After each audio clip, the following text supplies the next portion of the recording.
আপনি ওয়ারেন্টভুক্ত আসামি, আপনার স্ট্যাটাস এখন আপনি পলাতক। আপনি আসলে পালিয়েছেন, হলে সেটি কবে? না, আমি পালাইনি আসলে।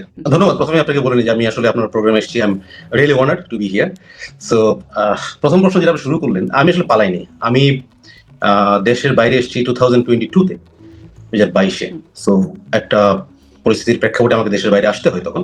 সো এই মামলা মোকদ্দমা তো হয়েছে মাত্র কিছুদিন আগে। তো এটাকে আসলে এখন আইনি ভাষায়, কোর্টের ভাষায় এটাকে পলাতক বলা হয়। বাট আমি তো পালিয়ে আসিনি। ইনডিড আমি অগাস্টের যেই গভর্নমেন্ট পরিবর্তনের পরে কিন্তু বাংলাদেশে গিয়েছি। ডিসেম্বরে গিয়েছি। অগাস্ট যে অভ্যুত্থান হয়েছে, তারপরে আমি ডিসেম্বরে গিয়েছি। কারণ আমি আই ওয়াজ কনফিডেন্ট যে আমি বাংলাদেশে যাচ্ছি। সো এই মানে আপনাকে তো আগে নিজেকে জাজমেন্ট করতে হবে যে what I have done in my time. So আমি আমার অ্যাসেসমেন্ট আমি জানি what I have done. So আমি কিন্তু তখনও গুম খুনের কথাবার্তা প্রচন্ডভাবে হচ্ছে বাংলাদেশে। Still I went in Bangladesh. আমি তার মানে 24শে ডিসেম্বরে আপনি দেশে গেছেন। আমি 24শে ডিসেম্বর দেশে আপনাকে গিয়েছি। কোনো কিছু ফেস করতে হয় নাই দেশে কি? No no no no no. আচ্ছা, সেনা সো আমি কর্মকর্তার দেশে সাথে যোগাযোগ হয়েছে তখনও? সবার সাথে যোগাযোগ হয়েছে, অনেকে আমার সিনিয়রদের সাথে যোগাযোগ হয়েছে, জুনিয়রদের সাথে যোগাযোগ। একটা নর্মাল যে এনভায়রনমেন্ট, আমি ক্যান্টনমেন্টে গিয়েছি, সব অ্যাবসলিউটলি ফাইন। তো আমি যাওয়ার পরে যখন আমি কিন্তু যাওয়ার ওই প্রেক্ষাপটকে নিয়ে গেছি, কথাবার্তা চলছে দেশে যে গুমের বিচার হবে, খুনের বিচার হবে। But I calculated my work, what I did. So I had in my list there is no disappearance case in my time. The actual data, factual data, whatever you say, there is nothing. So আমি কিন্তু বাংলাদেশে গিয়েছি 3 থেকে 4 সপ্তাহ পরে আমি দেশ থেকে ফেরত এসেছি। ফেরত আসার কিছুদিন পরে শুনলাম এই মামলায় আমি আসামি। সো এইটাকে আপনি পলাতক বলবেন না? এটাকে আসলে আমি তো এসেছি 4 বছর আগে, অলমোস্ট 4 ইয়ার্স। সো হ্যাঁ, আইনের ভাষায় হয়তো পলাতক, বাট আই ডোন্ট থিংক পালিয়ে যান নাই। জি, এটা স্পষ্ট হলো। ওই যে আপনি মানে যেই সংস্থাগুলো আপনি বলছেন আপনার সময় কোনো এরকম গুমের ঘটনা আপনি নিজেকে যেভাবে যাচাই করছেন, কিন্তু আপনি যেই সংস্থাগুলোতে কাজ করেছেন, ডিজিএফআই, র্যাব ও তার মানে যেই সংস্থাগুলো মোটামুটি এই গুমের সাথে যুক্ত, তাদের মধ্যে খুবই অন্যতম নাম হচ্ছে এই দুটো সংস্থাই আছে। আপনি দুটোতেই গুরুত্বপূর্ণ ভূমিকা পালন করেছেন এবং র্যাবের টাস্কফোর্স ইন্টারোগেশন সেলে নির্যাতনের জন্যই আপনার বিরুদ্ধে মামলা। আপনি কি একটু আপনার ভাষাটা বলবেন? আসলে এই যে জয়েন্ট ইন্টারোগেশন সেল ডিজিএফআই এর বা যেটি পরবর্তীতে আয়নাঘর নামে পরিচিত, বা এই র্যাবের টিআইএফ, এগুলোতে আসলে কি হতো, কেন হতো, কিভাবে হতো? আচ্ছা, থ্যাংক ইউ। দে আর খুব ওয়েল ডিসকাসড, মানে অনেক ডিসকাসড একটা টপিক আপনি জিজ্ঞেস করছেন। আমি র্যাবে আসলে 2 দফায় কাজ করেছি। একটা র্যাবের প্রতিষ্ঠার সময়, তখন বিএনপি পাওয়ারে ছিল 2005-এ। ওই সময়টা আমি র্যাবে ছিলাম। আবার আমি সেকেন্ড টেনিউর আসি 2019 অ্যারাউন্ড। সো তখন আমি আসছি। সো 2 গভর্নমেন্টের সময় আসলে আমি 2টা পার্সপেক্টিভে কাজ করার সুযোগ পেয়েছি। হ্যাঁ। এখন 2005-এ যখন ছিলাম, I was young captain working on ground. আর 2019-এ যখন, তখন র্যাবের একদম ডিরেক্টর লেভেলে বা সিও লেভেলে কাজ করেছি। হ্যাঁ, meanwhile in the mean time ডিজিএফআইতে আমি একটা টেনিউর ছিল অ্যারাউন্ড 2012, 13, 14 এরকম একটা সময় ছিল। এখন যেই বিষয় নিয়ে আলোচনা হচ্ছে এখানে যে টিএফআই র্যাবের অথবা JIC in DGFI. So DGFI, আমি যাকে র্যাবেরটা বলি, তো র্যাবের ডিভিশন আমার বেশি। TFI task force interrogation cell, right? আর JIC joint interrogation cell. JIC is approved government cell. ওই সেলে আমরা শুনেছি, আপনারা হয়তো শুনছেন যে আমাদের বর্তমান মাননীয় প্রধানমন্ত্রী ওই জেআইসি যেতে হয়েছে এক সময়। আগের প্রধানমন্ত্রী শেখ হাসিনাকেও যেতে হয়েছে এক সময় ওখানে, ওই যখন তত্ত্বাবধায়ক সরকার ছিল ওই সময়। সো ওখানে একটা গভর্নমেন্ট অ্যাপ্রুভ বডি, যেটা হলো জেআইসি তে ইন্টারোগেশন হয়, যদি হায়ার ইন্টারোগেশন দরকার হয়, ওইটাকে তখন ইউজ করা হয়। আর টিএফআই যেটা, এখানে ধরেন সবগুলো এজেন্সি। এই যে গভর্নমেন্ট অ্যাপ্রুভড বডি বলছেন আপনি, কিন্তু মানে আইনের একটা তো মানে একটা বাতাবরণ দরকার। ডিজিএফআই এর এই মানে তারা আসলে কোন ক্যাটাগরিতে তারা এই কাজটা করতো? মানে তাদের আইনি জায়গাটা কি ছিল, জুরিসডিকশনটা কি রকম? আইনি জায়গায় বলতে আপনার যখন একটা আসামি থাকে, সাপোজ আসামি, আমি কারেক্ট মাইসেলফ, আসামির কথা না, যখন ধরেন একজন এয়ারফোর্সের এই রিসেন্ট যেটা হয়েছে, যেটা আমি একটা আপনাকে একটা অ্যাসেসমেন্ট দিচ্ছি। ধরেন রিসেন্টলি এয়ারফোর্সের একটু দু একটা কথাবার্তা হচ্ছিল যে এখানে একটা জঙ্গিবাদের সিমটম দেখা যাচ্ছে, এরকম একটা কথা ছিল। সো এরকম ধরেন ফোর্সে যদি কেউ থাকে যাকে আসলে ইউনিট লেভেলে তদন্ত করে পাওয়া যায় না কিছু, ওই ক্ষেত্রে ডিজিএফআই তে হ্যান্ড ওভার করা হয় যে আসলে for further inquiry which they can bring out some documents. কারণ ডিজিএফআই তো ভাস্ট অর্গানাইজেশন, তাদের অনেক রিসোর্স আছে, তাদের অনেক ইকুইপমেন্টের ক্যাপাবিলিটি আছে। সো ওইখানে আসলে তারা ইউজ করতে। এখন আইনের বিষয় যেটা বলেন, ডেফিনেটলি আইন তো অবশ্যই একটা লোককে যদি রাখা হয় 24 আওয়ার্স একটা অব্লিগেশন থাকে, অনেক obligation, definitely they are following all this. আর টিএফআই যেটা বলছি আমরা, টিএফআই তে যে জঙ্গি একটা সেল, সকল এজেন্সি, এটা র্যাব, পুলিশ, সিটিটিসি, ডিবি, এটা একটা কোঅর্ডিনেশন সেল হয়েছিল টিএফআই। এইটার ইনচার্জ ছিল র্যাবের যে ইন্টেলিজেন্স থাকতো বাই অ্যাপন, সে একটা কোঅর্ডিনেটর হিসেবে কাজ করতো। তো মানে তারপরে আপনি যদি বলেন যে কি হতো আসলে এই জায়গাগুলোতে?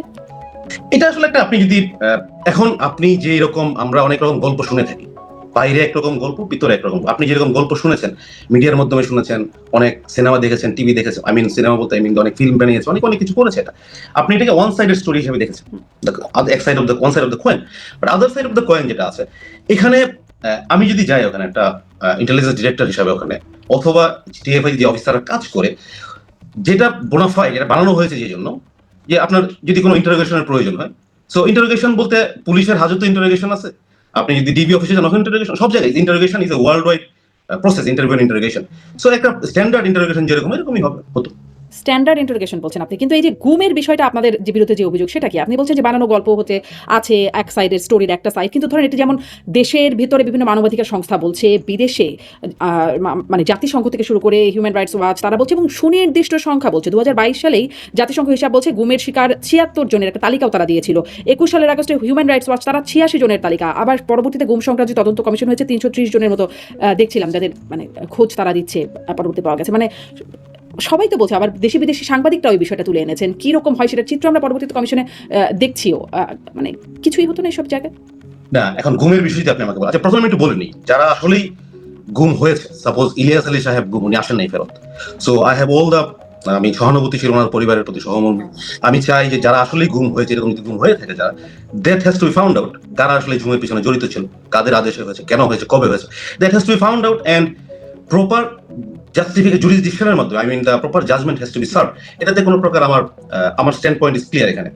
নাও এখন আপনি যে সংখ্যাগুলো বলছেন, আপনি বা আমি বা একজন র্যান্ডম পিপল কতজন মানুষের নাম আসলে জানে? 300 সংখ্যা, 200 সংখ্যা। আপনি যখন স্ট্রিট স্লোগান শুনি তখন হাজার হাজার গুম হয়েছে, শত শত গুম হয়েছে, এই কথাগুলো আমরা শুনে আসছি। আর আপনি যখন প্র্যাকটিক্যালি ফ্যাকচুয়াল ডাটা নিয়ে আপনি কথা বলবেন, ওই ডেটা অনুযায়ী আসলে কতজন গুমের আপনি পাবেন? আপনার কাছে ডাটা আছে? আপনাদের কাছে কোনো ডাটা ছিল যে কতজন গুম হয়েছে? আমার কাছে কোনো ডেটা ছিল না। কারণ হচ্ছে গুমটা আসলে this, if I am A military person, আপনি তো গুমটা বিষয়টা কোত্থেকে আসছে, যে যখন একটা সিচুয়েশন হলো আগস্টের পরে, একটা সিকিউরিটি ভ্যাকুয়াম হলো এবং এটা দেশের একটা ফ্রেজাইল কন্ডিশন ছিল, ইনফ্যাক্ট ভালনারেবল সিচুয়েশন ছিল। তো ওইটাকে তখন একটা মিডিয়া ক্রিয়েট আমি বলবো না, মিডিয়াতে অনেক রকম ইনফরমেশন, অনেক রকম ভেরিয়েন্ট আসছে নিউজগুলো। তখন একটা নিউজ ছিল এটা, যে গুম খুনটাই বেশি হাইলাইট করা হয়েছে, এবং মানুষ এটা তখন, যেহেতু একটা নিউজ এন্টি গভর্নমেন্ট বা এন্টি আওয়ামী লীগ একটা সেন্টিমেন্ট তখন কাজ করছিল ইনফ্যাক্ট। তো তখনকার যেই র্যাব বা ডিজিএফআই এর এগেইনস্টে যে কথাগুলো আসছিল, তো পিপল ওয়াজ অ্যাকসেপ্টিং দিস, যে আসলে তো নিউজটা ট্রু। এখন গুম, আমি যদি মিলিটারি অফিসার হই, আমি যদি আর্মি কর্নেল মেজর হই, I am not obliged to Awami League or BNP, right? I should not be obliged. I am not obliged. I was not obliged. So, whom I was obliged? I was obliged to my authority. So, আমার কি ঠেকা পড়ছে, বা একটা colonel, একটা মেজরের কি ঠেকা পড়ছে যে আওয়ামী লীগের পারপাস সার্ভ করতে হবে, বিএনপির পারপাস সার্ভ করতে, তাদের জন্য গুম করতে হবে?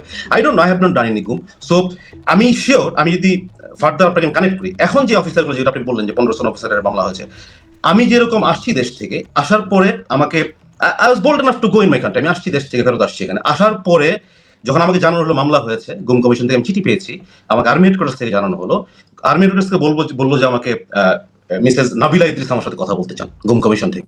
তো I was very bold, I gave them number, আমার নাম্বার আমি দিয়ে দিলাম ওনাদেরকে, ওকে আমার সাথে কথা বলতে পারেন, দিস ফ্রি এন্ড ফেয়ার। আমার সাথে প্রায় 2.5 আওয়ার কনভারসেশন আমার সাথে হয়েছে। তো নাবিলা ইদ্রিস, আমি প্রথম কথা ওনাকে যেটা বলেছি, মানে এটা রেকর্ডেড না, বাট কথা তো হয়েছে আমার সাথে ওনার, যে আমার টাইম ফ্রেমে যদি অ্যাকচুয়াল ডেটা যদি আপনি দেখেন, there is no disappearance case, there is no গুম ইস্যু। তো উনি আমাকে বললেন, আই রিপিট, উনি আমাকে বললেন আপনার সময় নাই, বাট আপনার আগে তো হয়েছে। তাই আমি বললাম আমার আগে হয়েছে, তো why I am responsible for this. এবং সেম আপনি বলছেন 2016 এর মামলা, ব্যারিস্টার আরমান সাহেবের যে মামলাটা আসছে র্যাবের ব্যাপারে, তো ব্যারিস্টার আরমান সাহেবের 2016, আপনি বলছেন 2000, মানে আপনি বলতে আই মিন দ্যাট 2016 এর মামলা। তো 16 I was not there.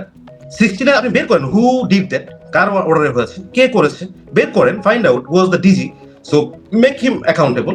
Why you are bringing to 2020, 2021, যারা জানি না জিনিস, এখন কেউ যদি গুম করেও থাকে, সে কি আমাকে হ্যান্ড ওভার করে দিয়ে গেছে যে ভাই আমি এটা গুম করলাম, তোমাকে আমি এটা দিয়ে গেলাম?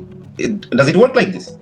তো কিভাবে কাজ করে সেটাও তো আপনার কাছে জানতে চাই, কারণ গুম কমিশন বলছে যে সবগুলো সংস্থাই কম বেশি এর মধ্যে জড়িত ছিল, এবং এমনটা হতো যে একটা সংস্থা গুমটা করতো আর একটা সংস্থার কাছে ডেলিভার করতো, তারা তাদেরকে আইদার গ্রেপ্তার দেখাতো অথবা তাদেরকে হত্যা করতো, মানে এইরকম একটা বিষয়ের মধ্যে এরকম একটা কিছু হতো। কি হতো নাকি আসলে আপনি বলছেন আপনার কাছে কে দিয়ে গেছে, মানে আপনি কিভাবে জানবেন আগে কি হয়েছে? এটা কি ওই জঙ্গিদের মতো স্লিপার সেল টাইপের ব্যাপার, যে আপনার আগের অফিসার কি করেছে আপনি সেটা জানবেন না, বা আপনার সাথে অন্য অফিসার কি করছে আপনি একদম জানেন না? Good point.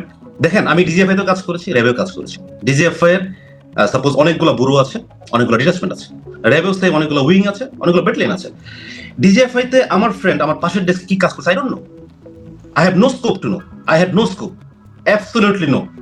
সেম র্যাব হেডকোয়ার্টারের কোন উইং কি কাজ করছে, কোন ব্যাটালিয়ন কি কাজ করছে, এটা কিন্তু একজন আরেকজনের সাথে হ্যাঁ শেয়ার হয়, মেবি এডিজি অপারেশনস অথবা ডিজির সাথে শেয়ার হচ্ছে ব্যাটালিয়ন লেভেলগুলো থেকে।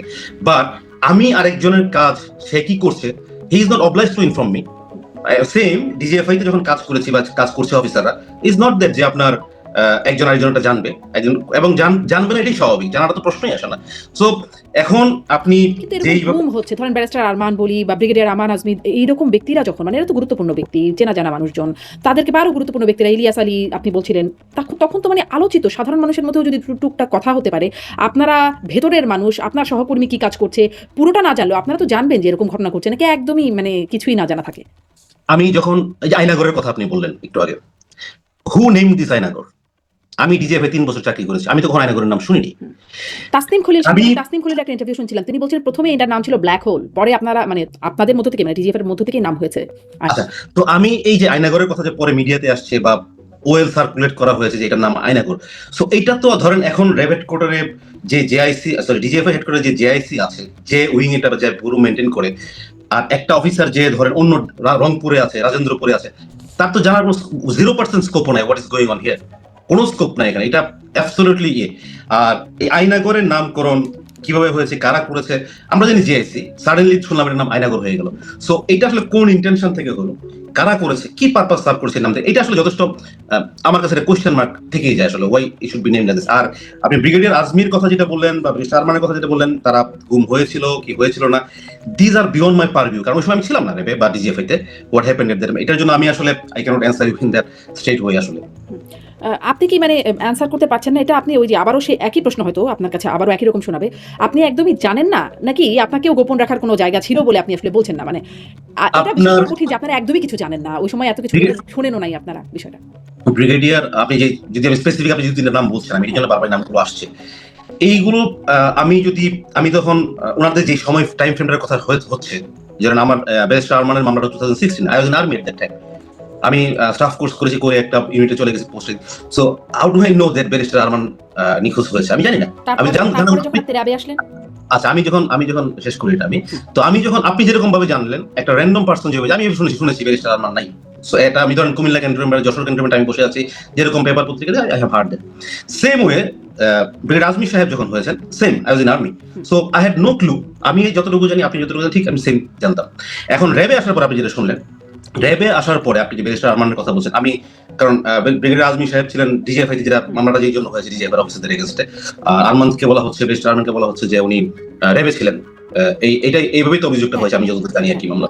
সো এখানে আমি যেটা প্রথম বলেছি আপনাকে, যে এইটার আসলে ধারাবাহিকতা যে মেনটেন করে, দিস ইজ এ, ধর আমার কাছে একটা অস্ত্র আছে, আমি নেক্সট যে অফিসার আসতেছে তাকে আমি বুঝাই দিলাম, ভাই দিস ইজ মাই অস্ত্র, তোমাকে আমি বুঝাই দিলাম, আমার অ্যাপয়েন্টমেন্ট হিসাবে ছিল, this is my chair, I give you this chair, this is my file, I give you this file. But যদি কোনো ব্যক্তি গুম করে থাকে আসলে কাউকে, আমি লজিক্যালি চিন্তা করতে পারি না আসলে যে আমাকে কেউ বলছে ভাই এটা গুম হয়েছে না, তোমাকে আমি গুমের জিনিস বুঝাই দিলাম, মানে আমি পাই নাই, so I cannot tell you যে how others have done this, বা অন্যদের ক্ষেত্রে এটা কি হয়েছে, কিভাবে হয়েছে, আই ক্যানট এক্সপ্লেন ইউ আসলে, এটা আমি দেখিনি, আমি নিজে বুঝে পাইনি কিছু এরকম। মানে গুম তদন্ত কমিশন বলছে, মানে আপনি বুঝে পান নাই, আপনি শোনেনও নাই বা এরকম কোনো সম্পৃক্ততা নাই, কিন্তু আপনাকে এটা মামলায় আপনি অভিযুক্ত আছেন, আপনি র্যাবের গোয়েন্দা প্রধান ছিলেন, ফলে দায়িত্ব কিছু না কিছু আগের এবং পরের আপনি আপনার কাছে এসেছে, মানে আগের দায়িত্ব পরে বুঝে পেয়েছেন, যদিও বলছেন গুম হওয়া কাউকে তার বুঝে পান নাই, বা আপনার কাছ থেকে পরে দায়িত্ব গেছে। সেখানে আমরা গুম কমিশনের প্রতিবেদনটা যদি দেখি, সেখানে বলা হচ্ছে 75% জামাত শিবিরের লোকজন, 22% বিএনপির, এবং রাজনৈতিক গুমই বেশি হতো। আপনার কাছে কি সাধারণভাবে কোনো ধারণা দিতে পারেন আপনি? আপনি ব্যক্তিগত মানে কোনো সুনির্দিষ্ট ঘটনা না হলেও সাধারণভাবে ধারণা দিতে পারেন যে গুম আসলে কারা হতো, কেন হতো, কার নির্দেশে হতো? আচ্ছা, আপনি যেটা প্রশ্ন করছেন আমাকে, প্রথমত হচ্ছে আমি আমার স্ট্যান্ড পয়েন্ট আগে ক্লিয়ার করেছি যে আসলে যারা গুম হয়েছে, যদি অ্যাকচুয়ালি যারা গুম হয়েছে, যারা মিসিং, ধরেন যেটা আমরা খুব আলোচিত নাম যেটা জানি, আবার যে সংসদ সদস্য তুলি তার ভাই হয়েছে, যেগুলো আমরা সবাই জানি কমন নেই। সো আমি আবারও এগুলার আসলে সুষ্ঠু তদন্ত হওয়া উচিত, এগুলার বিচার হওয়া উচিত, যারা করেছে বিচার হবে। বাট যেহেতু আমার টেনিউরে হয় নাই, হাউ ডিড হ্যাপেন, কোন পলিটিক্যাল অ্যাসাইনমেন্টের নেওয়া হয়, কারা করে, কারা ইনস্ট্রাকশন দেয়, এটা আসলে আমার দ্বারা বলা সম্ভব না, এক নাম্বার। দুই নাম্বার হচ্ছে, যদি আমি জাস্ট অ্যাজিউমিং যে আপনি যেটা যে বলছেন যে আপনি ডিরেক্ট ইন্টেলিজেন্স কিছু জানেন না, অ্যাজিউমিং যদি ধরেন একটা ডিরেক্ট ইন্টেলিজেন্স একটা ইনস্ট্রাকশন পেয়েও থাকে, তো আপনার কি মনে হয় ডিরেক্ট ইন্টেলিজেন্সের লেভেল কতটুকু? Is a lieutenant colonel, how can he, how long, মানে how far he can reach? সে কি দেশের টপ প্রিমিয়ারের কাছে রিচ করতে পারবে? নো, সে বড় জোর তার ডিজি পর্যন্ত তার দৌড়। সো কমান্ড চ্যানেলে যেটা আছে, আর সব জায়গায় কমান্ড চ্যানেল কাজ করে, ইউনো দ্য কমান্ড এনভায়রনমেন্ট সব জায়গায় আছে। সো একটা লেফটেন্যান্ট কর্নেল ডিরেক্ট ইন্টেলিজেন্স, হ্যাঁ ডিরেক্ট ইন্টেলিজেন্স শুনতে মানুষ শুনে অনেক big big issue, but his rank is lieutenant colonel. So আপনি তাকে, সে ডিসিশন মেকিং এ আছে বা এক্সিকিউশনে আছে, আই ডোন্ট থিঙ্ক। আর আমি যদি, যেহেতু আমার সময় I had no experience of this, I cannot tell you যে from where the order is to come, কে অর্ডার দিয়েছে, কেন করেছে, পলিটিক্যাল মামলা কেন হয়েছে। আচ্ছা, এখানে যদি আমি বলি, আপনি যে পলিটিক্যাল যে একটা আমাকে রেশিও দিলেন পার্সেন্টেজ, যে জামায়াত ইসলামের এত, বিএনপির এত, সো এই হিসাবটা আমি পরে অনেক জায়গায় দেখেছি, এটা মেবি এটা ওভার দ্য পিরিয়ড যে হিসাব হয়ে আসছে তার একটা রেশিও আসছে এখানে। কিন্তু আপনি দেখেন যে গুমের মামলাটা যেটা হলো, আবাকে যে আসামি করা হলো, আপনি বলছেন আমাকে আসামি করা হয়েছে, তো যারা আসামি আছে এই মামলা, এবং ওই দিন আমি একটা টকশো শুনতেছিলাম যে মিসেস তুলির, যিনি অনেক ভোকাল ছিলেন, উনি বলছেন যে এই মামলাগুলো ক্লিয়ারলি পলিটিক্যাল ওরিয়েন্টেড। কারণ যারা গুম হয়েছে ফেরত আসে নাই কখনো, এই মামলার কথা আপনি কতটুকু শুনেছেন আমাকে আপনি যদি বলেন যে মিসেস তুলির ভাই গুম হয়েছে, তার মামলা নিয়ে আমরা কতটুকু জানি। বাট আপনি দেখেন যেই ব্যক্তিরা ফেরত আসছে সমাজে, তাদেরকে আমরা জানি। এখন তারা গুম হয়েছেন, কোথায় ছিলেন, রেবে ছিলেন, ডিজে ছিলেন, অন্য কোথায় ছিলেন, মিডিয়াতে অনেক রকম কালার দেওয়া হচ্ছে, অনেক রকম ভাবে বলা হচ্ছে যে কেউ বলছে তারা ছিলেন না, কেউ বলছে তারা তার্কি ছিলেন, কেউ বলছে তারা সেলফ হিডেন ছিলেন, অনেক অনেক রকম কনোটেশন দিচ্ছে, এগুলো মিডিয়াতে আসছে। বাট বিষয় হচ্ছে যে, সরি, বিষয় হচ্ছে যে তারা যে আসছে, এই দুইটা মামলা নিয়েই পুরা দেশ গরম, দেশকে পুরো একটা প্রেজেন্ট কন্ডিশনে নিয়ে নেওয়া হলো। ধরেন এখন যারা আসলেই ভিক্টিমাইজড, যারা আসলেই গুম হয়েছে, মিসিং সিন্স 15, 16, 20 বছর নাই, এদের মামলা নিয়ে আসলে কতটুকু আমরা কনসার্ন, আমরা কতটুকু জানি ওদের ব্যাপারে আসলে জানার সুযোগটাই কি? মানে তাদের তো কোনো রেকর্ডই রাখে নাই যারা গুম করছে। পুলিশ যেমন ধরেন গ্রেপ্তার করলে আমরা জানি যে কাকে গ্রেপ্তার করা হয়েছে, তাকে আদালতে তোলা হচ্ছে, বা সে থানায় আছে, বা সে কারাগারে আছে। এখন গুম যাকে করা হচ্ছে তাকে তো কেউ জানেই না, যে তার তো কোনো ট্রেসই নাই, আইনি কোনো অস্তিত্ব নাই। আপনার ফ্যামিলির যদি কেউ গুম হয়ে থাকে, কারো ফ্যামিলির এক্সপোজের ফ্যামিলি যদি কারো গুম হয়ে থাকে, সে তো জানে আমার ভাই গুম হয়েছে, আমার বোন গুম হয়েছে। এদের যে মামলার বিষয়টা আছে গুম কমিশন আইসিডিতে, এই মামলা নিয়ে কতটুকু আসলে ডিসকাশন হয়েছে? এখন ডিসকাশন দুইটা মামলা নিয়েই হচ্ছে, যেহেতু আপনি যেটা বলছেন যে পলিটিক্যাল রেশিও দিয়েছে, এবং আমি মিসেস তুলির সাথে একমত যে পলিটিক্যাল একটা কালার এনে আইসিডি কিভাবে ফর্ম হয়েছিল আপনি দেখেন। এখানে রিসেন্ট পাস্ট ডেজ ইন্টারিমের সময় আইসিডির হেডে কারা ছিল, কারা লিড দিয়েছে, এটা কোন পলিটিক্যাল পার্টির লোকজন অ্যালাইনমেন্ট ওখানে ছিল, এটা আমার open secret, nothing to disclose. তো ওখান থেকে যে আইসিডিতে মামলাটা হয়েছে, দুইটা মামলা নিয়ে এত হিউম্যান ক্রাই হলো, 15 জন সামরিক অফিসারকে, এবং আপনি খেয়াল করে দেখেন ডিজিএফআই এর ডিজি, ডিজিএফআই ডিরেক্টর সিটিআইবি, র্যাবের এডিজি, র্যাবের direct intelligence, all military officers. আমরা গুমের অভিযোগ বলতেছি হচ্ছে পুলিশ করেছে, সিটিটিসি করেছে, র্যাব করেছে, ডিবি করেছে, এনএসআই করেছে, অনেকেই করেছে। বাট আপনি গিয়ে ঠেকলেন কোথায়? র্যাবের এবং ডিজিএফআই এই দুইটা চারটা অ্যাপয়েন্টমেন্টে। সো এই চারটা অ্যাপয়েন্টমেন্টে সব officer, lieutenant colonel, colonel, major general, brigadier general, এই তো। তো এখন এই যে 15 জন অফিসারকে আপনি ধরছেন বা আসামি করলেন, এদের কি আমিও সেম ফিল করি। আই হ্যাড নট, আমার সাথে কোনো কনভারসেশন আমাদের হয় না, যে তোরা ভিতরে আছে।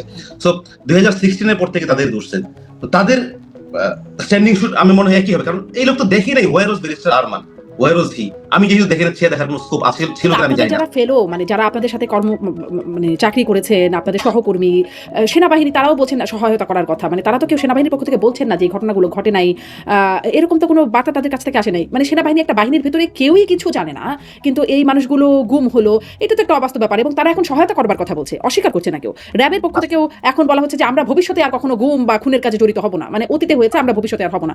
তো হচ্ছে তো, আপনাদের সহকর্মীরা তো এরকমই বলছেন। ওকে ফাইন, আমি ওই পয়েন্টে যাই তাহলে। Find out the root, find out the cause, find out the time, actual যারা গুম হয়েছে, কাদের দ্বারা গুম হয়েছে, কে করেছে, find out. There is option to find out.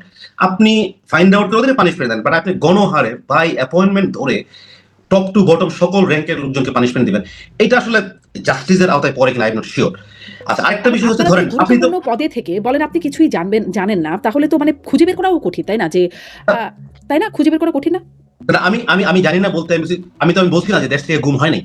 আমি আপনাকে বলছি আবারও যে যারা গুম হয়েছে প্রকৃতপক্ষে ফাইন্ড আউট দেন। এটা ফাইন্ড আউট করা কোনো কঠিন বিষয় না। আপনার ফ্যামিলি যদি মিসিং হয়ে থাকে, আপনি কমপ্লেন করলে ফাইন্ড আউট হতেই পারে। বাট আপনি যেটা বলছেন যে আপনার ফেলো যারা আছে তারা কি বলছে আপনাকে, এখন কি এভিডেন্স দেওয়ার চেষ্টা করছে বা কিছু একটা, এখানে আমি একটা কথা বলি। আপনি যেই ইন্টারভিউ নিচ্ছেন, ধরেন গুম কমিশন ইন্টারভিউ নিয়েছে, ওই আইসিটি ইন্টারভিউ নিচ্ছে, এটা গুটি কয়েক লোকের ইন্টারভিউ নিচ্ছে, তাই? এখন আপনি যদি ওভার দ্য পিরিয়ড 2016 থেকে 2022 পর্যন্ত 24 পর্যন্ত আসেন, hundreds thousands of people serve there, troops বলেন, সৈনিক বলেন, অফিসার বলেন, আপনি কি ওদের সাথে সবার সাথে কথা বলছেন? আপনি যদি কথা বলেন, কেউ কি আপনাকে বলেছে, আপনি বলতে আমি মিন করেছি ওই সংস্থাকে, যে কেউ কি বলেছে যে অমুক স্যার আমাকে ইনস্ট্রাকশন দিয়েছে এটা করো, বা অমুক স্যার বলেছে আমাকে এটা গুম করো? আমি শিওর আপনি যদি ওই কয়েনের ওই সাইডটাও দেখেন, 99% ট্রুপস অর অফিসার যে ফ্যাক্টটাই বলে, কি ফ্যাক্ট বলবে? এগুলোকে আসলে রিটেন কোনো ইনস্ট্রাকশন নাই যদিও, কিন্তু তারা কি ইনস্ট্রাকশন পেয়েছে কারো কাছ থেকে? তো যদি নাম 99% প্রকাশ না করে র্যাবের কর্মকর্তাদের মধ্যে থেকে কেউ কেউ বলেছে যে তিনি নিজেই ওই জায়গায় ছেড়ে রেখে এসেছেন, এরকম তাদের ইন্টারভিউ আসছে। এখন ধরো নাম তো প্রকাশ করতে সবাই খুব স্বাচ্ছন্দ্যে নাম প্রকাশ করে দেবে যে হ্যাঁ আমি গুম করেছিলাম ওই সময়, বা আমি দেখেছিলাম এই স্যার ছিল বা এই সৈনিক ছিল। এই বিষয়টাও তো এত মানে তাদের জন্য স্বাচ্ছন্দ্যের হবে না। কিন্তু কেউ যে বলে না এই বিষয়টা তা কিন্তু না, অনেকেই এমন ইন্টারভিউ দিয়ে বলেছেন। আপনাদের অধীনস্থ বা উচ্চপদস্থ না, অধীনস্থ যদি বলে পার্সেন্টেজ কতটুকু হবে? আমি যদি র্যান্ডম ধরেন আমি স্যাম্পল 5,000 থেকে ইন্টারভিউ নিলাম, I don't think this percentage should cross more than 1%। So আপনি যদি 1% বলে আমি খুন করেছি, আমাকে স্যার বলেছে করতে, so that cannot stand with the 99% other. So এখানে যারা বলেছে তাদের টাইম ফ্রেম নিয়ে চিন্তা করতে হবে, when did this sir, when did the work. So যদি আসলে তখন গুম হয়ে থাকে, আই রিপিট দ্য সেম জিনিস আবারও আসছে, যারা আসলেই গুম হয়েছে, যারা আসলেই missing, that can be found out, always. সেটা আপনি বলছেন। আচ্ছা, এটা একটা যেমন এর বিষয়েও আপনার মতামত জানতে চাই, যেহেতু আপনি নিজে স্পষ্ট করার চেষ্টা করছেন যে আপনার নিজস্ব কোনো সংশ্লিষ্টতা নেই বা সেরকম তথ্য আপনি জানতে পারেন নাই, কিন্তু এরকমও আমরা দেখেছি, মানে আরও একটা পার্সপেক্টিভ বলছি। একটা তো বললাম যে রাজনৈতিক বিরোধী মত দেখে দেখে গুম করা, আর একটা হচ্ছে টাকার জন্য গুম হতো, মানে র্যাব কর্মকর্তারা বলি, যেমন ধরেন নারায়ণগঞ্জের 7 খুন, সেটা দেখা গেল সেটা টাকার বিনিময়ে। যদি লাশগুলো সেভাবে ভেসে না উঠতো শীতলক্ষা নদীতে, তাহলে হয়তো জানাও যেত না, অনেক কিছু জানা যায়ও নাই। আমরা দেখেছি গুম কমিশনের রিপোর্টে আসছে যে বুড়িগঙ্গা শীতলক্ষা, সেখানে লাশ কিভাবে ফেলা হতো, অনেকগুলো দেখা যেত না বাকিগুলো। তো মানে এই বিষয়গুলো আপনারা কি জানতেন যে টাকার জন্য আপনাদের ফোর্সের লোকজন গুম করছে বা মেরে ফেলছে মানুষজনকে? আপনি যেটা বললেন এটা আমি রিসেন্টলি 1-1.5 বছর আগে হবে, যে আইসিটি যখন ইন্টারভিউ সময় পারফর্ম করা শুরু করলো, তখন ওখানকার চিফ প্রসিকিউটর যিনি ছিলেন, ওনার কাছ থেকে অনেক বক্তব্য এরকম শুনি, 10,000 টাকার বিনিময়ে অফিসাররা খুন করতো। সো দিজ আর, মানে আপনি চিন্তা করেন একটা মেজর র্যাঙ্কের অফিসার, আপনি বলছেন 10,000 টাকার বিনিময়ে, 20,000 টাকার বিনিময়ে, 50,000 টাকার বিনিময়ে একটা মানুষকে গুম করে আসছে। আমার মানে কারো যদি স্বাভাবিক সেন্স কাজ করে, এটাকে মেয়ার প্রপাগান্ডা ছাড়া আমার কাছে কিছু মনে হয় না। আমি এখানে র্যাবকে ডিফেন্ড করতে বসিনি, ইন্ডিড মানে যেটা হয়েছে নারায়ণগঞ্জ 7 খুন হয়েছে, যখন হয়েছে তখন তো I was in army. So ওটা কি প্রেক্ষাপটে, কি টাকার বিনিময়ে হয়েছে না অন্য কোনো কনফ্লিক্ট ছিল কি ছিল, এটা well known to people. There are a lot of connotation and information are involved here.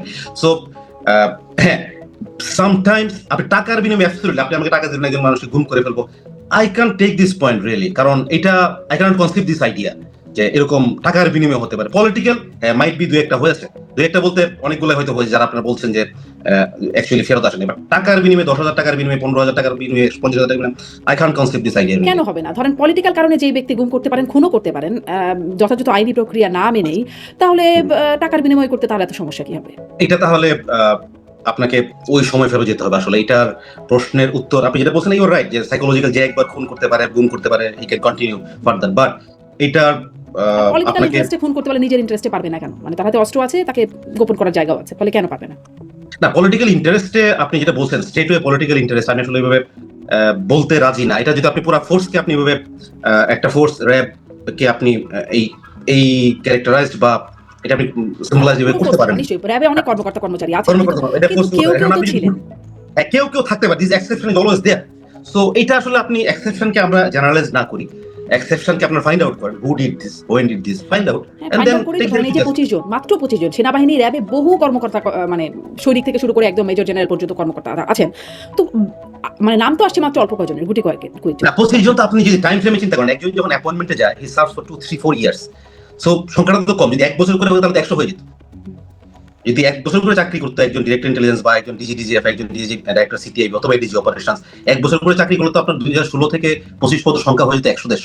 কিন্তু একটা সার্টেন পিরিয়ড চাকরি করে, এই জন্য সংখ্যাটা অনেকটা কম মনে হচ্ছে আপনার কাছে। সেই কম সংখ্যাটা কিন্তু সময় ফ্রেমের অনুযায়ী সংখ্যাটা একবারে কমও না।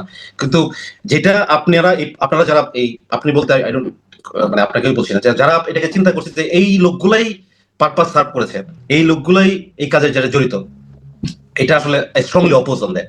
কারণ আপনি এই লোকগুলা আপনি আবারও বলি, মামলার রেফারেন্সে যদি আপনি যান 2016 এর গুমের মামলা চলছে, যেটাতে 15 জন অফিসার আসামি। সো 2016 আপনি কিন্তু বেইজে ফেরত যাচ্ছেন না, তখন কে ছিল কারা ছিল। আপনি করছেন কি সাবসিকুয়েন্ট সকলকে আপনি একটা অ্যারেঞ্জ করছেন, যে আসামি হয়েছে উনি তো এই কোর্টে মামলা সাক্ষী এখনো দিয়েছেন। বিচারাধীন, হয়তো এর মধ্যে দিয়ে অনেকেই নির্দোষ প্রমাণিত হবেন, হয়তো আরো অনেক দোষী যোগ হবেন, কিন্তু আপনি যোগ যেহেতু হবে। নিজের সংশ্লিষ্টতা কোনোভাবেই খুঁজে পান না, আপনি কি মামলার বিচার মোকাবেলা করবেন? না, আমি আপনাকে বলি, আমি শেষ করে আমার পয়েন্টে আসবো। ধরেন এখানে যদি আমি 3টা অ্যাসপেক্টে বলি, আমার ব্যাপারে কথা বললাম, আমি যদি র্যাবের অ্যাসপেক্টে কথা বলি, র্যাবের যে বাকি অফিসার যারা আছে 2016 এর পর থেকে, আমি শিওর, আমি অন বিহাফ অফ দেম বলছি না, বাট আমার পারসেপশন তাই বলে, তাদের জিনিসটা সেমই হবে যে আসলে তারা কতটুকু এটার ব্যাপারে জানেন।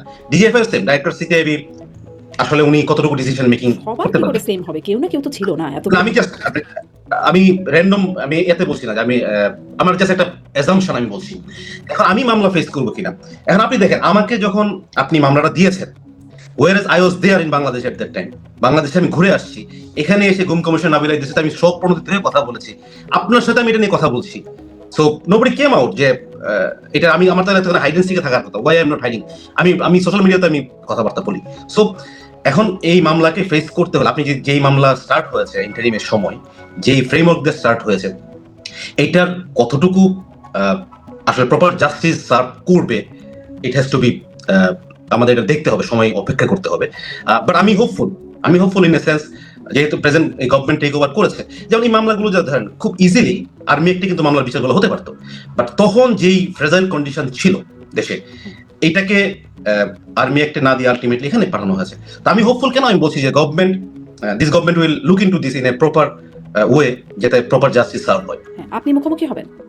না, আমি মুখোমুখি বলতে আমি তো এখন, আপনি যদি বলেন আপনি আসেন, তা আমি কি বাংলাদেশে গিয়ে আমি যখন দেখতেছি যে এই পর্যন্ত সিন্স, আমি যদি বলি যে ইন্টারিম গভর্নমেন্ট এবং এই গভর্নমেন্টের মাঝামাঝি সময় পর্যন্ত মামলাটা যেভাবে আগাচ্ছে, যেভাবে আপনি গণহারে মামলা দিয়েছেন, সো এটা বোঝা যাচ্ছিল যে দিস মামলা ইজ, মানে এই কেসটা হচ্ছে একটা মোটিভেটেড মামলা। একটা মানে কি motivated, I am not going to tell that. এটা আপনি যে আইন শৃঙ্খলা বাহিনীতে কাজ করেছেন, মানে কোনো আসামি কখনো বলেছে মামলাটা সঠিক, মামলায় আমাকে যথোপযুক্তভাবে শাস্তি দেওয়ার বিধান আছে, বা একদম ঠিক হয়েছে যা হচ্ছে? এটা বলবে না কিন্তু, বাট আমি যখন বুঝবো যে আমি তো, আমাকে আপনার ব্যাকগ্রাউন্ড আমি দিলাম যে আমি আমার কি আমি what I thought myself, এইটার প্রেক্ষাপট চিন্তা করে আমি কি নিজে জেনে বুঝে যে এই মামলাটা আসলে একটা, আমি ইল মোটিভেটেড বলাটা ঠিক হবে না, সার্টেন মোটিভেশন নিয়ে মামলাটা শুরু হয়েছে, ওখানে আমি কি নিজে ঝাঁপ দিতে যাবো? আচ্ছা, স্পষ্ট তো মানে আপনি ঠিক যাচ্ছেন। আমি, আমার রিকমেন্ডেশন হচ্ছে এখানে, আমার সাবমিশন হচ্ছে এখানে, যে যেহেতু এই গভর্নমেন্ট দায়িত্ব নিয়েছে 3-4 বেশি দিন হয় নাই, so definitely I will urge আপন, আই রিকোয়েস্ট হাম্বল সাবমিশন, যে দে উইল লুক ফর, যে আসলে যারা রিয়েলি গিলটি, যারা আসলেই দোষ করেছে, they should be brought into justice. কিন্তু যারা আসলে দোষ করেছে তারাও এরকমই বলবে যে এই মামলাটা মোটিভেটেড, ইল মোটিভেটেড, কেউ মানে আমি কোনোভাবে কখনোই শুনি নাই, মনে হয় যে আমি তো মনেই করতে পারি না কোনো ব্যক্তি দোষী প্রমাণিত হয়েছে বা বিচারাধীন সে বলেছে যে আমি আসলে এটার সাথে ছিলাম, যুক্ত ছিলাম। মানে এটা নজিরবিহীন, দেখা যায় না এরকম। আপনার কাছে একটু আরেকটা প্রসঙ্গেও যায়, যেহেতু আপনি এখানে নিজের সম্পৃক্ততা বা জানাশোনা বিষয়টাই আপনার কাছে খুব একটা পাওয়া যাচ্ছে না, আপনি যেই বিষয়টিতে নিয়ে খুব তোলপাড় হলো এবং এমনকি আমেরিকার স্যাংশনও আসলো র্যাবের উপরে এই একটা ঘটনাকে বিশেষ করে রেফার করে, সেটা হচ্ছে কক্সবাজারে একরাম হত্যাকাণ্ড, কাউন্সিলর একরাম হত্যাকাণ্ড, র্যাবের তথাকথিত সেই ক্রসফায়ারে। তখন মানে তারপরে আপনি এসেছেন র্যাবে, তারপরে আপনি এর পরপর সময় আপনি যোগ দিয়েছেন। এই মানে হত্যাকাণ্ডে কোনো মামলাই কেন হলো না, এমনকি আপনার আমলেও কেন? I am not in this footing to give you answer, কারণ আমি তো তখন ছিলাম না। পরবর্তীতে এসেছেন, পরবর্তী মামলার দায়িত্ব আমার না, মামলার দায়িত্ব যে তখন, শুনেন, একটা মামলা যখন এরকম একটা সেন্সিটিভ মামলা হয়, সেন্সিটিভ একটা ইস্যু হয় দেশে, তখন যখন whole country is concern about that, so এটা ডিসিশন মেকিং কি আপনি মনে করেন এটা লেফটেন্যান্ট কর্নেল সেট করতে পারে? এটার ডিসিশন মেকিংটা কে করে? This has to be come from the top of the government. মানে কি প্রাইম মিনিস্টার, স্বরাষ্ট্রমন্ত্রী, নাকি মানে কোন পর্যায়ে, টপ অফ দ্য গভর্নমেন্ট? আমি তো I cannot reach that level, আমার লেভেল, আমি লেফটেন্যান্ট কর্নেল, আমার লেভেল কে ADG operations or DG RAB, এতটুকু আই ক্যান রিচ।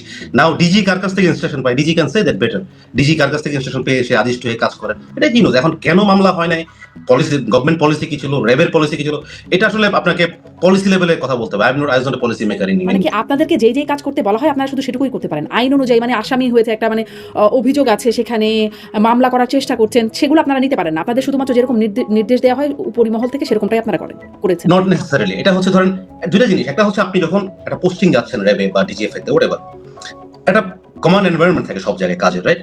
এটা আমি যখন পোস্টিং যাই, আপনাকে আমাকে একজন জাস্ট সিম্পল এক্সাম্পল, একজন অফিস একজন ধরেন একজনকে স্কুল টিচারের পোস্টিং দেওয়া হলো একজন লোককে, সে কি ওখানে টিচিং করবে, রাইট? হি ক্যানট সে আমি তো ব্যাংকে আগে চাকরি করতাম, এখন আমার স্কুল ভালো লাগে না। সো আর্মিতে যখন একটা অফিসারকে পোস্টিং করা হয় র্যাব বা ডিজিএফ তে, সকল ইনস্টিটিউশনের, এটা সিভিল হোক, আর্মি হোক, ইন্টেলিজেন্স হোক, একটা কমান্ড এনভায়রনমেন্ট বা একটা ওয়ার্কিং এনভায়রনমেন্ট থাকে।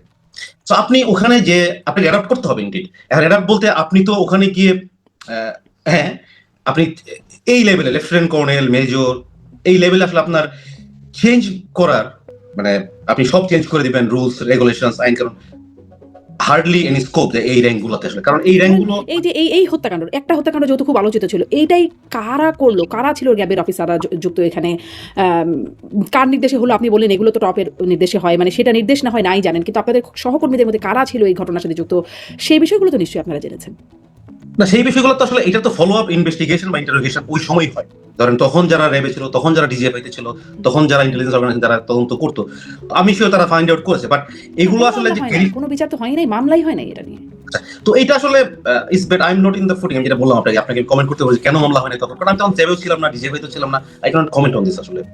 আচ্ছা, মানে আপনি কি মানে এরকম একরকম চোখ নাক বন্ধ করে কাজ করতে হয় যখন আপনারা এরকম গুরুত্বপূর্ণ দায়িত্বগুলোতেও থাকেন? মানে আগে কি হয়েছে আমি জানবো না, পরে কি হয়েছে সেটাও আমি খোঁজ খবর রাখবো না, আমার সময় আমার আশেপাশে কি হচ্ছে তাও আমি জানবো না, শুধু আমাকে যতটুকু দেওয়া হচ্ছে ততটুকুই করবো, এরকম না না জিনিসটা না না এরকম ব্যাপার না। ব্যাপার হচ্ছে ধরেন এখন আপনি যখন কাজ করেন, একজন ডিরেক্টর ইন্টেলিজেন্স যখন হয়, তার আসলে he doesn't have any respite.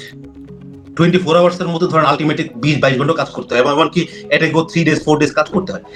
এখন আগে যে ইনসিডেন্ট গুলো হয়েছে, হ্যাঁ ইউ গেট এ ফিডব্যাক এরকম হয়েছে, বা এটাকে আপনি আসলে কোট করার মতো না যেরকম হয়েছে so we should rectify like this, বা এটা আমি কোট করতে পারবো না যে হ্যাঁ আমাকে অমুক স্যার বলেছে তুমি এরকম করো না। এটা আসলে হ্যাঁ লেসন লার্ন হয় অনেক সময়, যে একটা ডিব্রিফিং হয় অনেক সময়, এরকম একটা অপারেশন হয়েছিল একসময় আমরা শুনেছি, বা এটা আসলে যে কোট করার মতো পাবলিক ফোরামে, এটা কোট করার মতো মিডিয়াতে এরকম কিছু, এটা প্রফেশনাল একটা ডিব্রিফিং হয় যে ওইরকম একটা অপারেশনে গিয়েছিল, এরকম একটা ইনসিডেন্ট হয়েছে, ওইরকম একটা অপারেশনে যেরকম ইনসিডেন্ট হয়েছে, তো we should be careful, we should not repeat. মানে এটা একটা প্রফেশনাল ট্রেনিং এর পার্টি, যে ট্রেনিং হচ্ছে। ধরুন আপনি যদি আর্মিতে হন, আর্মিতে ট্রেনিং হচ্ছে রেগুলার, সকল প্রতিষ্ঠান ইন্টেলিজেন্স অর্গানাইজেশনগুলো ট্রেনিং হচ্ছে। সো এগুলো একটা ধরুন 7 murder case, so 7 murder case যেটা আপনি যেটা বলছেন নারায়ণগঞ্জের, এটা কিন্তু র্যাবে প্রতিবারই বলা হচ্ছে যে এরকম একটা ভয়াবহ ঘটনা র্যাব দ্বারা হয়েছে।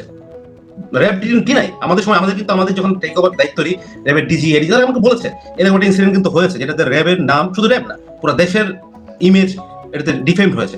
So we should not do anything like that, এটা কিন্তু পার্ট অফ ইয়ে।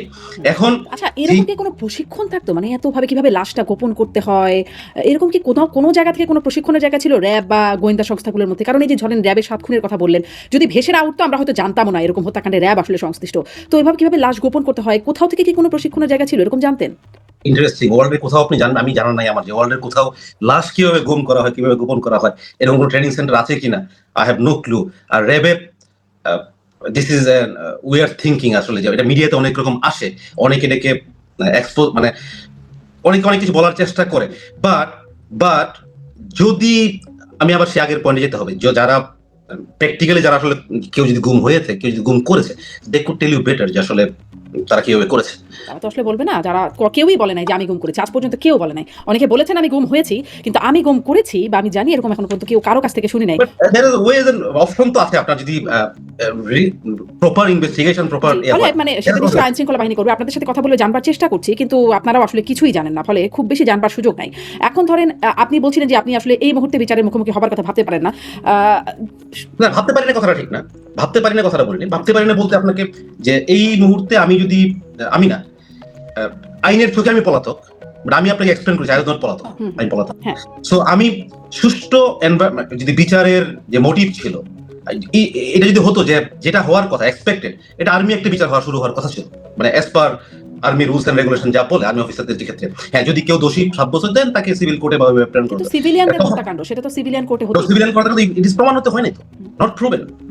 আপনি যদি বিচার চলবে, আমি বলছি আপনাকে, যদি আপনি আর্মিতে কি হয়, একজন আর্মির একটা সদস্যের ব্যাপারে যদি একটা গুম, ধরেন গুম তো না, গুমের টার্মিনোলজি তো আসতেই পড়ে, ধর মার্ডার কেস, রেপ কেস, এই জিনিসগুলো কয়েকটা বিচার সিভিল কোর্টে হয়। কিভাবে হয়, আর্মিতে যখন বিচারটা শুরু হয় তার নামে একটা কমপ্লেন আসলো একজন ব্যক্তির নামে, সো আর্মি ইনস্ট্যান্ট একটা কোর্ট অফ ইনকোয়ারি ফর্ম করে, ওখানে ফর্ম করে সে যদি আর্মি ইনকোয়ারি বোর্ড যদি মোটামুটি নিশ্চিত যে হ্যাঁ মোটামুটি ভাবেই সে যেই সার্কামস্টেন্সিয়াল এভিডেন্স যেগুলো আছে তাকে প্রুভ করে যে হ্যাঁ he is involve in this murder case or rape case or this দুই তিনটা ক্লজ আছে, তখন তাকে কিন্তু চাকরিচ্যুত বরখাস্ত করে তাকে কিন্তু সিভিল কোর্টে প্রেরণ করে।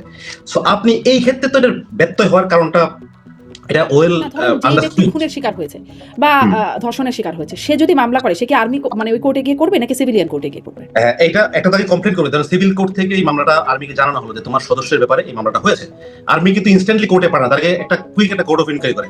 Once he find that circumstantial evidence support করে যে সে খুন করেছে বা রেপ করেছে, তাই কিন্তু সিভিল কোর্টে পাঠায় ইনস্ট্যান্টলি শেষ। এটা they don't take too much time for this. So এই মামলাটাও প্র্যাকটিক্যালি বা লজিক্যালি যদি আমি বলি, এটা কিন্তু তাই হওয়ার কথা ছিল যে আর্মি স্টার্ট করবে, এবং আর্মিতে একটা বোর্ড হয়েছিল, আপনি যদি জানেন আর্মিতে বোর্ড কিন্তু শুরু হয়েছিল কাজ। সো ওই বোর্ড যদি কাজ করে বলতো হ্যাঁ সার্কামস্টেন্সিয়াল এভিডেন্স প্রমাণ করে, তখন যদি আমাকে আর্মি বলতো যে you come back and face the interview, I would come love, আমি তো আই কুড প্রুভ মাইসেলফ।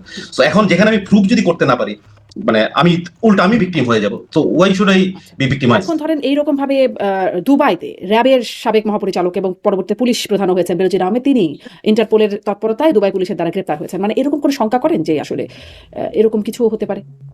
না না, আমি আপনাকে আগে এটার মেরিটটা বুঝতে হবে। মেরিটটা ইন দ্য সেন্স আপনার ইনভলভমেন্ট যদি প্রুভ না করতে পারেন আপনি যে আমি আসলেই I have all the evidence what I have ডান, এবং যারা আইন শৃঙ্খলা বাহিনী, যারা যারা ইনভেস্টিগেটিং অথরিটি, যারা গুম commission, they have the factual data যে আমার সময়কার সময় কোনো প্রকার ডিসঅ্যাপিয়ারেন্স নাই। So I don't fear of this যে আমাকে কেউ এটার জন্য পার্সু করতে পারে। In this aspect I am a clean case in this aspect.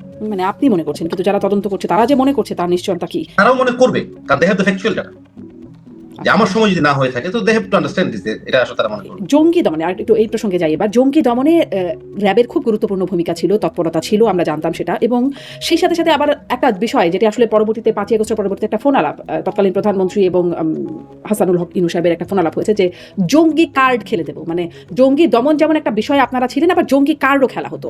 আসলে আপনার পর্যালোচনা, আপনার অভিজ্ঞতা কি বলে যে জঙ্গি কার্ড খেলাটা কত পরিমাণে হতো আর কি?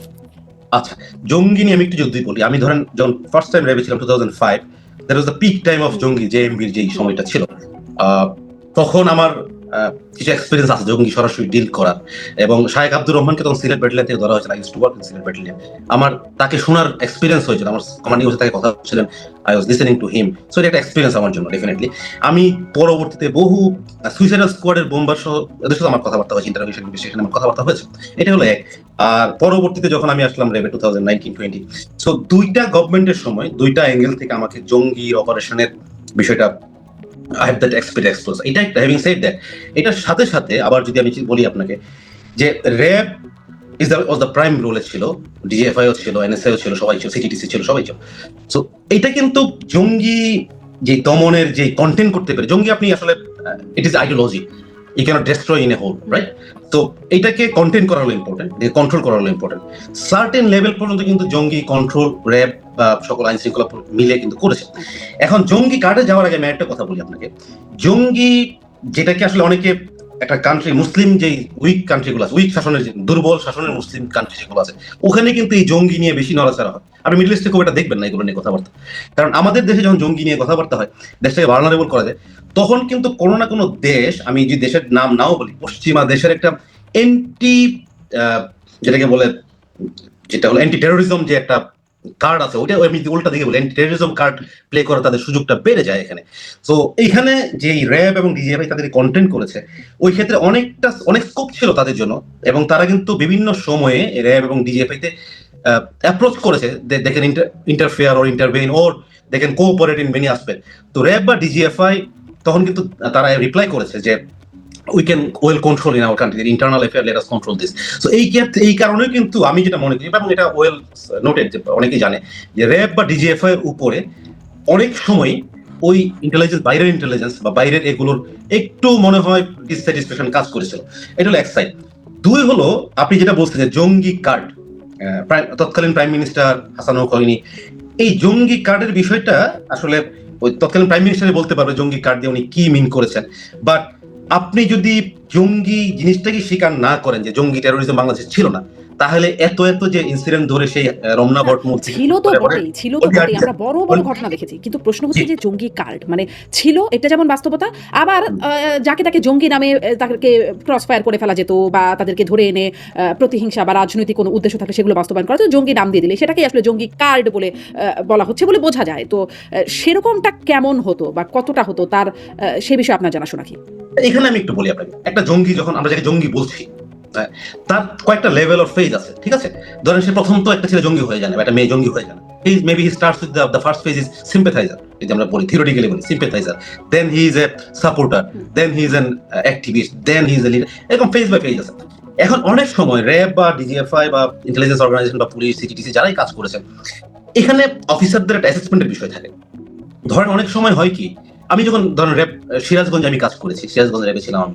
সো অনেক সময় আমি যদি দেখি যে একটা অ্যাসেসমেন্ট আমি করতে পারি, এই ছেলেটা বা এই মেয়েটা maybe he is a sympathiser, সে অনলাইনে দেখেছে, টেলিগ্রাম একটা চ্যানেলে যোগ হয়েছে, সে পেপার পত্রিকা ওদের কিছু বইপত্র দেখেছে।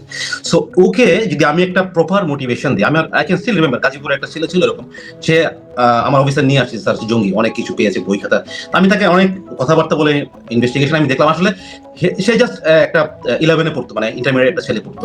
সে হয়তো টেলিগ্রাম চ্যানেলে গেছে, ইউটিউব কিছু দেখেছে, তার লাইক দিয়েছে। আমি তার টিচারকে ডাকলাম, তার প্যারেন্টসকে ডাকলাম, আই সেড এই হলো তার অবস্থা, আপনি তাকে টেক কেয়ার করতে হবে। তো ওই যে অ্যাসেসমেন্টের জায়গায় আমি তাকে কিন্তু ফ্যামিলির কাছে ফেরত দিয়ে দিলাম। তো ওই অ্যাসেসমেন্টের জায়গায় অনেক সময় মিস্টেক হয়ে থাকতে পারে, যে এই যে ছেলেটা সিম্পাথাইজার, মেবি সাপোর্টার অলসো, তাকে এই বইপত্র দেখেই তাকে জঙ্গি ডিক্লেয়ার না করে। তো হতেই পারে নিশ্চয়ই, যারা কাজ করে, কাজ করতে গেলে কিছু ভুল হতেই পারে, কিন্তু এই জঙ্গি কার্ড জিনিসটা কি, জঙ্গি কার্ড খেলে দেওয়ার বিষয়টা কি আসলে? এটা আপনি যিনি বলেছেন তার সাথে কথা বললে আসলে ভালো হবে, কারণ I cannot reply what did she mean. মানে এগুলোও কি আপনারা সুপিরিয়রের নির্দেশে করতেন নাকি আপনাদের নিজস্ব বিচার বুদ্ধিতে করতেন? জঙ্গি আসলে আমি যতটুকু বলি, জঙ্গি নিয়ে সুপিরিয়র নির্দেশের কিছু নাই। আপনার তো র্যাবের ম্যান্ডেট বা র্যাবের চার্টার অফ ডিউটিজের মধ্যে জঙ্গি it is a top priority list. So এখানে আসলে আমার সুপিরিয়র, আমার যে ইন্টেলিজেন্স উইং যে আছে, অপারেশনস উইং আছে, ব্যাটালিয়নগুলোর প্রাইম ফোকাস হলো জঙ্গিবাদ নিয়ে, প্রাইম। এবং আপনি জানবেন র্যাবের সবগুলো ব্যাটালিয়নের মধ্যে অপারেশনের পয়েন্ট সিস্টেম আছে। সো জঙ্গি অপারেশনের যেই পয়েন্ট সিস্টেম, ওইটা কিন্তু জঙ্গি অপারেশনের জন্যই ক্রেডিটেড হয় সবচেয়ে বেশি। হ্যাঁ, তো এই যে প্রায়োরিটি যখন থাকে জঙ্গি আমাকে কন্ট্রোলে রাখতে হবে, কন্টেইন করতে হবে, তখন এখানে আসলে ধরেন গভর্নমেন্টকে স্পেশাল নির্দেশনা দেওয়ার কিছু নাই, স্পেশাল ইনস্ট্রাকশন দেওয়ার কিছু নাই। এটা ব্যাটালিয়ন লেভেলে যে কমান্ডিং অফিসার যারা আছেন, দে আর ম্যানেজিং, হ্যাঁ, with the discussion of maybe DG এডিজির সাথে কথা বলে এগুলো ডিল করছে। But there is no specific প্রতি সময় হ্যাঁ এটা জঙ্গি ধরতে হবে, করতে হবে। হ্যাঁ, একটা গভর্নমেন্ট ডিরেক্টিভ তো অবশ্যই থাকে, এটা মেবি ডিজি পেয়ে থাকে, ডিজি আমাদেরকে বলেন যে হ্যাঁ এভাবে করতে হবে, এভাবে করে। আচ্ছা, মানে এই জঙ্গিবাদ বা তার রকমই যেটা শুনি যে উগ্রবাদ, সেটি মানে বিস্তার আপনারা সেই তখন থেকে দেখেছেন। আপনি বলছিলেন বাংলা ভাই শায়ক আব্দুর রহমান, তাদেরকে এডিট করা হলো। তারপরে যদিও তখন শুনেছিলাম যেগুলো মিডিয়ার, তখনও শুনেছিলাম মিডিয়ারই সৃষ্টি, এগুলোর কোনো অস্তিত্ব নেই, যদিও বিএনপি আমলে সেটি গ্রেপ্তার হলো। তারপরে আবার আওয়ামী লীগ আমলেও এরকম অনেক ঘটনা ঘটলো। আপনার কাছে কি কোনো মানে একটা যদি বলি ধারাবাহিক কোনো বিশ্লেষণ আছে যে এখন কেমন অবস্থা? কারণ এখনও বিভিন্ন জায়গায় দেখা যাচ্ছে সেটাও একটা উগ্রবাদী বলে অনেকে বিশ্লেষণ করছেন, অনেকে আবার করছেন না। যেমন বাংলাদেশে কালিমার পতাকা, মানে ব্রাজিল আর্জেন্টিনার পতাকা নামিয়ে ফেলা হোক, কালিমার পতাকা উড়বে, এরকম ব্যাপারটা আসছে বিভিন্ন জায়গায়। অনেক রকম স্লোগান হচ্ছে, তোমার আমার ঠিকানা মক্কা মদিনা, এরকম স্লোগান হচ্ছে। আপনার কাছে কি মনে হয় যে আসলে ধারাবাহিক অবস্থাটা, আপনার কি কোনো বিশ্লেষণ আছে এখন কেমন? আমারটা হচ্ছে আমার পার্সোনাল অ্যানালাইসিস, ডেফিনেটলি কোনো ইন্টেলিজেন্স বেসড না, রাইট? আমার পার্সোনাল, আমি যেটা কাজ করেছি এটা পার্সোনাল। প্রথমত হচ্ছে কালিমার বিষয় যেটা আছে, আসলে ধরেন আমি মুসলিম, আপনিও মুসলিম, আমিও মুসলিম, তো আমার কালিমাকে আমরা ধারণ করি, দ্যাট ইজ ডিফারেন্ট। এখন এই যে কালেমার পতাকা, আপাত দৃষ্টিতে এটা কালেমার পতাকা মনে হলো, আমি এটাকে আসলে কালেমার পতাকার সিম্বল যে কালেমা হিসাবেই তারা এটা ডিসপ্লে করছে, I do think that way. আর আপনি বলতে পারেন কেন। এখন ধরেন যারা করছে এটা তারাও জানে কেন করছে। আপনি অলরেডি গত কয়েকদিনে মিডিয়াতে দেখেছেন, প্লাস সোশ্যাল মিডিয়া, সোশ্যাল প্ল্যাটফর্মগুলো দেখেছেন, কারা এই ভিডিওগুলো সার্কুলেট করছে, এটা প্রচার করছে, কারা এই ফ্ল্যাগগুলো বানাচ্ছে, কারা বাজারজাত করছে। আপনি কিন্তু এটা কিন্তু open secret, there is nothing hide and seek. So এমন না যে তারা সোয়াবের কাজের জন্য এটা করতেছে, যে আমি পতাকা টানাই আমি সোয়াব পাবো, ব্রাজিল আর্জেন্টিনার পতাকা নামে আমি সোয়াব ইনকাম করবো। This is not that.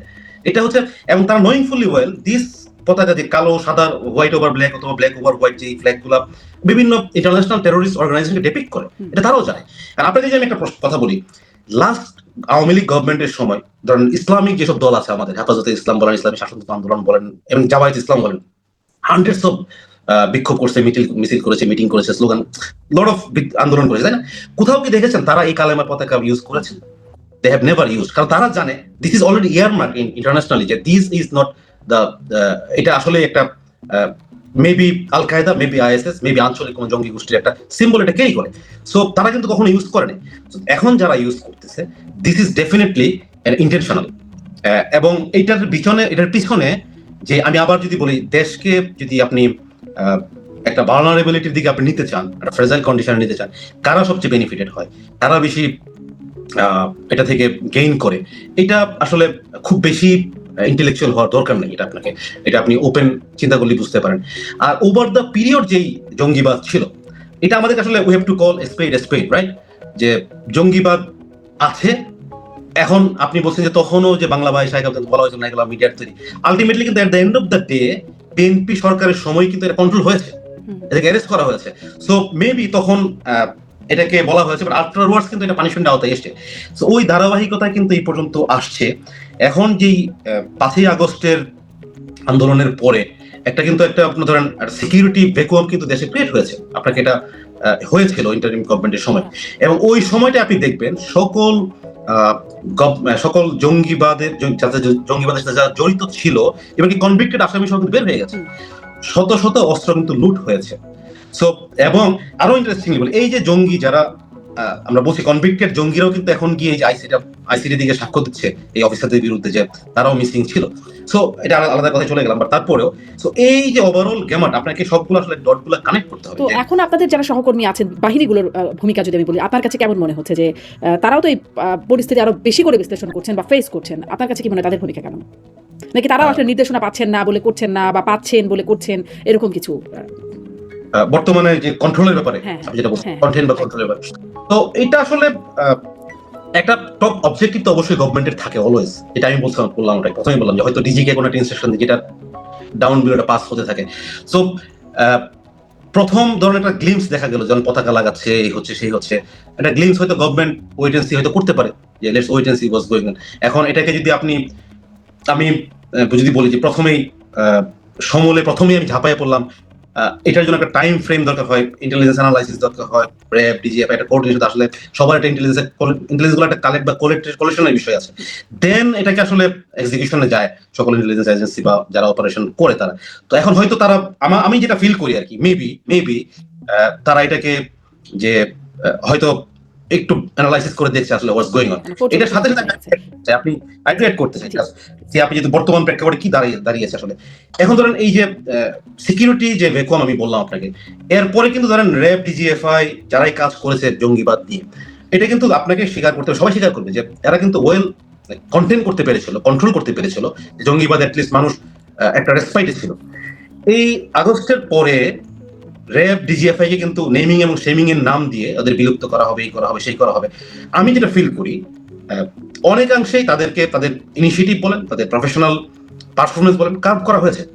Sometimes আমি এটা পার্সোনালাইজ, আমি চিন্তা করি যে যারা আছে ওদের ক্যাপাসিটি এখন পর্যন্ত বিল্ড হয়েছে কিনা এরপর থেকে, তারা অনেক চেঞ্জ হয়েছে, অনেক শিফট হয়েছে।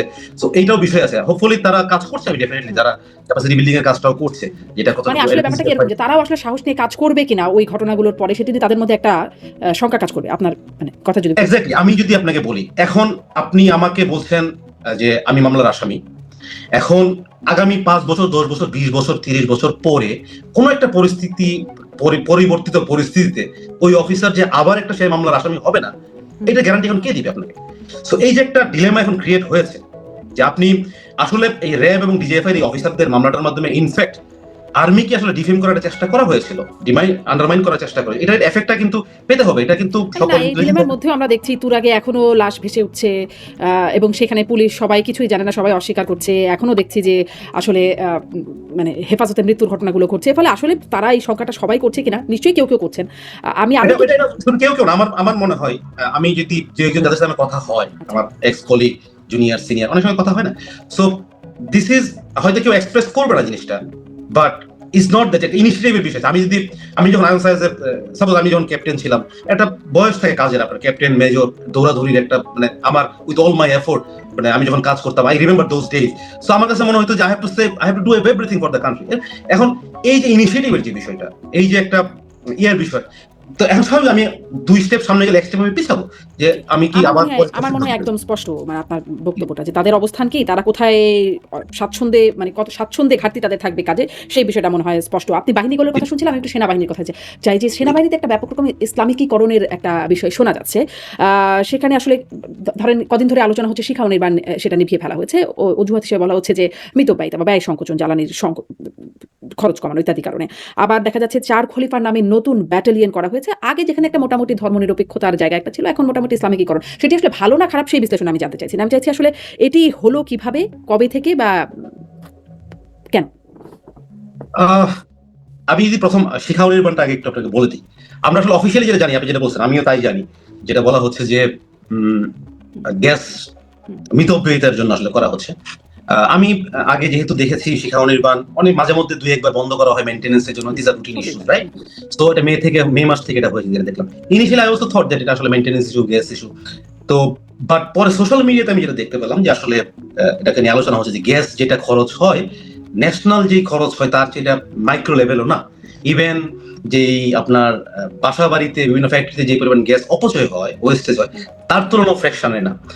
তো আমি আসলে খুব অপটিমিস্টিক লোক, আমি অপটিমিস্টিক ভাবে চিন্তা করতে চাই। আমি আসলে চিন্তা করতে চাই না যে এটা এন্টি যে 1971 এর এগেনস্টে এটাকে দাঁড় করানো হচ্ছে, বা ইসলাম বা রিলিজিয়াস আসপেক্ট এটাকে এগেনস্টে দাঁড় করানো, আমি ওই চিন্তা করতে চাই না।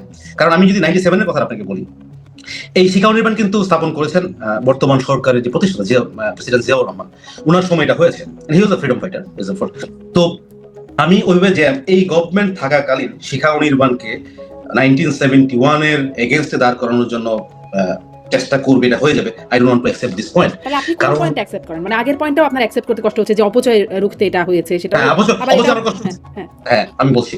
তো এখন ধরেন তাহলে তাহলে আসলে যদি আমি 1971 কিনা রিলিজিয়াস পয়েন্ট যদি আমি বলি, এটা আসলে কোনোভাবেই যে রিলিজিয়াস সাংঘর্ষিক আমি কখনোই চিন্তা করিনি, এবং অনেকে চিন্তা করবে, কারণ দিস ইজ ন্যাশনাল প্রাইডের জায়গা, একটা কালচারাল প্র্যাকটিসের জায়গা, একটা হিস্ট্রির জায়গা।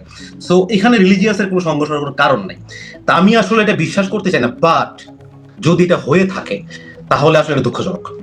বাট যেহেতু সেনাবাহিনী একটা স্টেটমেন্ট দিয়েছে, ইনসাইড স্টোরি কি এটা শুধু আমি অ্যাজাম্পশন বানাতে পারি, আমি এটাকে একটা কমেন্ট করতে পারি, বাট আসলে এটাকে আমি একটা ডিডাকশনে পৌঁছাতে পারি না যে হ্যাঁ এই জন্য এটা হয়েছে। বাট আমি বলছি দিস আর দ্য স্পেকুলেশন। কিন্তু আপনি কি এইখানেই বলতে পারেন যে সেনাবাহিনী থেকে আসলে কি এই যে ইসলামিকীকরণ হয়েছে, এটি কি হয়েছে নাকি এটাও মানে ইসলামিকীকরণ বলতে আসলে আমরা যেটা মিন করছি এখন, আপনি বিএম এর কথাও বলছেন, আমি বিএম এর কথায় আসছি, ব্যাটালিয়নের নামকরণ নিয়ে যেটা বলছেন। সেনাবাহিনী যদি আপনি আপনার আত্মীয় স্বজন বন্ধু বান্ধব থাকে, যদি কথা বলেন, আপনি টকশো ছাড়া যদি নর্মালি কথা বলেন, সেনাবাহিনীতে আমি অন্য বাহিনী, নেভি এয়ারফোর্স সেম বা অন্য বাহিনী যেগুলো আছে আমি অ্যাজিউম করি সেমই হবে। ধর্মীয় মূল্যবোধ আমরা যেটা বলি, আপনি মুসলিম আমি হিন্দু অমুক খ্রিস্টান অমুক বৌদ্ধ, যে ধর্মের আছেন, ধর্মীয় মূল্যবোধের প্র্যাকটিসটা এট হাইয়েস্ট লেভেল আপনি ইউটিলাইজ করতে পারবেন। আপনি নামাজ পড়বেন, পূজার সময় ছুটি যাবেন, পূজা করবেন, this are very well practice. এবং সেনাবাহিনী একটা জায়গা যেখানে সৈনিক মেস বলেন, অফিসার মেস বলেন, দুইটা জিনিস ডিসকাশন নিষিদ্ধ। একটা হচ্ছে রিলিজিয়ান, একটা হচ্ছে politics. You can discuss religion, you can discuss politics, is clear. এটা আমাদের ছোট সময় ট্রেনিং থেকে কিন্তু শেখানো হয়েছে, no religion no political discussion in the mess. So ইসলামীকরণ যেটা অনেকে ফ্লেভার পাচ্ছে, আসলে আমি বিএম এর নামকরণ নিয়ে যদি আমি বলি, বাংলাদেশ মিলিটারি একাডেমিতে যেই নামকরণ গুলো হয়েছে, ধরুন আমরা যখন ট্রেনিং করি ওই ব্যাটালিয়ন, জাস্ট একটু ক্লারিফিকেশনের জন্য বলি যে first Bangladesh battalion, second Bangladesh battalion, অনেক একটা ব্যাটালিয়ন আছে যেটাকে বলা হয় ফার্স্ট বাংলাদেশ ব্যাটালিয়ন। এটা ধরো একজন ব্যাটালিয়ন কমান্ডারের আন্ডারে ধরেন সকল ইনস্ট্রাক্টর সকল কিছু ওরা একটা অর্গানোগ্রাম রেডি আছে। ওখানে 4টা কোম্পানি বীরশ্রেষ্ঠদের নামে হয়েছে, বীরশ্রেষ্ঠ জাহাঙ্গীর, তারপর Rouf company, Hamid company, Mostafa company, Noor Mohammad company, 5টা company. So they are the national heroes and I consider them to be national leaders as well, যেহেতু তারা সুপ্রিম স্যাক্রিফাইস করেছে। এখন পিএমএ যদি হয়ে থাকে, বাংলাদেশ মিলিটারি একাডেমি যদি হয়ে থাকে লিডারশিপ ক্রিয়েটার, এটা বলা হয় ক্রিয়েটার অফ দ্য লিডার্স, তখন এটা বলা হয় maker of the leaders, maker of the leaders. So লিডারদের নামেই, ন্যাশনাল লিডারদের নামেই, এবং একটা কমপ্লেক্স ছিল বঙ্গবন্ধু কমপ্লেক্স, আবার জিয়াউর রহমান অডিটোরিয়াম, এগুলো কিন্তু ন্যাশনাল লিডারদের নামে হয়েছে ওখানে। সো এইটাকে ন্যাশনাল লিডার যদি আমরা ডিপিক্ট করতে পারি যে লিডারশিপদের নামে, তো যদি ইসলামের 4 খলিফা নামে হয়ে থাকে নামকরণগুলো, they were also Muslim leaders, Islamic leader. আমরা এটাকে ইসলামীকরণ কেন বলছি না যে দে ওয়ার ইসলামিক লিডার্স, যেটা আমাদের পলিটিক্যাল লিডার নামে ওখানে আছে, আমাদের কান্ট্রির সুপ্রিম স্যাক্রিফাইস যারা করেছে মুক্তিযোদ্ধা বা বীরশ্রেষ্ঠদের নামে ওখানে আছে। তো they are also part of military, তারা যারা খলিফা ছিলেন তারা অলসো মিলিটারি লিডারও তারা ছিলেন বটে। বিভিন্ন যুদ্ধ তারা করেছেন, তারাও মিলিটারি লিডার। সো এটাকে আমি আসলে প্রপার পুরাপুরি একটা ইসলামিকীকরণের যে আপনি এটা মনে বিষয়টা, করছেন না? মানে আমি ভবিষ্যতে এটা কি আপনি কি মনে করেন রামকৃষ্ণ তাদের নামেও এরকম হতে পারে? সামনে কোনো হতেই পারে? এটা আই হ্যাভ নো ক্লু, কারণ নাম জি, কৃষ্ণ জি। এটা আসলে আমি আপনার কমেন্ট করার আমার স্পোর্টিং থেকে বলা ঠিক না। আমিও শুধুমাত্র কথার কথা হিসেবেই বললাম যে যদি ইসলামিক লিডারদের নামেও হতে পারে, মানে এরকমও যেহেতু আসলে আপনিও বলছিলেন যে একটা মানে আমরা একটা ধর্মনিরপেক্ষ ভাবমূর্তি জানতাম মানে জেনে আসছি, ফলে এটা এটাই আছে কিনা সেই জন্য আপনাকে এই প্রশ্নটা করছিল। খুব সংক্ষেপে এখন আসলে টুকটাক কিছু জিনিস একটু জানি আপনার কাছ থেকে, অনেক সময় ধরে কথা বলছি। আপনি না, কি জানেন শুরুতে একটু গুম নিয়ে কথা বললাম তো বেশ অনেকক্ষণ, স্বরাষ্ট্রমন্ত্রী বর্তমান স্বরাষ্ট্রমন্ত্রীও গুমের শিকার হচ্ছেন সালাউদ্দিন আহমেদ। আপনি কি সেই প্রসঙ্গে কিছু শুনেছেন? যেমন আপনি ইলিয়াস আলীর প্রসঙ্গটা বলছিলেন যে আপনারা জানেন যে এরকমটা হয়েছিল, স্বরাষ্ট্রমন্ত্রী মাননীয় বর্তমান যে স্বরাষ্ট্রমন্ত্রী সাহেব উনি গুম হয়েছিলেন, যেটা আসলে আহ, আমি তখন probably I was doing a course, staff course মিরপুরে যে অফিসে একটা কোর্স আছে পিএসসি কোর্স, আমি তখন করছিলাম। তো তখনকার প্রেক্ষাপটে আপনি যা জানেন আমিও তা জানি, আপনি যা জেনেছেন আমিও তা জেনেছি। আপনি বলতে আই মিন দা সাধারণ জনগণ পেপার পত্রিকায় যেটা দেখেছে যে আসলে উনি গুম হয়েছেন, উনি ইন্ডিয়াতে গিয়েছেন, ইন্ডিয়াতে ওনাকে পাওয়া গেছে। সো 2016 প্রবাবলি 15-16 এর সময় আমি যদি ভুল না করে থাকি। সো তখনকার সময়ে এটার ইন্টেলিজেন্স কি হয়েছে, কেন হয়েছে, কি হয়েছে, আমি আসলে একজন আমজনতার মতোই আমি জানি। সো এটাতে তাকে ভারতে পাঠিয়ে দেওয়া হলো এরকম এই গুম কমিশনও বলেছে যে এরকম খুব প্রপার চ্যানেলে না, খুব উঁচু মহলের নির্দেশ থেকে এরকম করে দেওয়া হতো, দুই পক্ষের একটা মিউচুয়াল ব্যাপারে মানে এর মধ্যে একটা সমঝোতা ছিল। এই বিষয়ে কি জানতেন যে গুম হওয়াদেরকে ভারতে পাঠিয়ে দেওয়া হয়? সেটা কিভাবে হয়? গুম হওয়া ভারত, আমি একটা সালাউদ্দিন সাহেবটা শেষ করি, স্বরাষ্ট্রমন্ত্রী। তো ওনাকে যে ইন্ডিয়াতে পাঠিয়েছে, এটা এখন যেহেতু উনি হোম মিনিস্টার আছেন, he has the scope two find out যে হু ডিড, কে করেছে, কেন করেছে। তো এটা বের করা উচিত আসলে কাদের মাধ্যমে হয়েছে, কেন হয়েছে, কিভাবে হয়েছে, যেহেতু এটা এবং অবশ্যই একটা নিন্দনীয় কাজ, আমি অবশ্যই বলবো। আর বাকি যেটা আপনি বলছেন যে ইন্ডিয়াতে গুম হয়ে পাঠিয়েছে, এটা আসলে আমার কাছে সামটাইমস মনে হয় যে যে স্ট্রিট স্লোগান আছে না, রাস্তায় দাঁড়িয়ে স্লোগান দিলাম, কথা বললাম, ইন্ডিয়াতে পাঠিয়ে দিয়েছি, ইন্ডিয়া থেকে নিয়ে আসছে। সো যে কেউ কি বলতে পারবে আসলে যে কে করেছে এটা স্পেসিফিক্যালি, ইভেন যে কার সময় হয়েছে, কোন স্পেসিফিক রেফারেন্সে কেউ কিছু বলতে পারবে যে ওই লোকটাকে এটাই পাঠানো? তো বিশেষত্ব, মানে আইন শৃঙ্খলা বাহিনী যেমন তার নিজের পরিচয়, পোশাক, আইডি কার্ড ইত্যাদি তার কাছে থাকে, গুম যখন হয় তখন সে তার পরিচয় দেয় না। সাদা পোশাকে তুলে নিয়ে গেল, মাইক্রোবাসে করে তুলে নিয়ে গেল, কে নিয়ে গেল, কেন নিয়ে গেল, কোথায় নিয়ে গেল, কোনো সন্ধানও থাকে না। পরিবার কার কাছে যাবে সেটাও বোঝে না, থানায় গেলে বলে আমরা জানি না। ফলে সেটা আসলে কিভাবে বলবে যে কে হয়েছে? কিন্তু ঘটনাগুলো যে ঘটেছে, স্বরাষ্ট্রমন্ত্রী বলছেন যে এরকমটা হয়েছে, বা যারা ভিকটিম তারা একই রকম কথা অনেকেই বলছেন।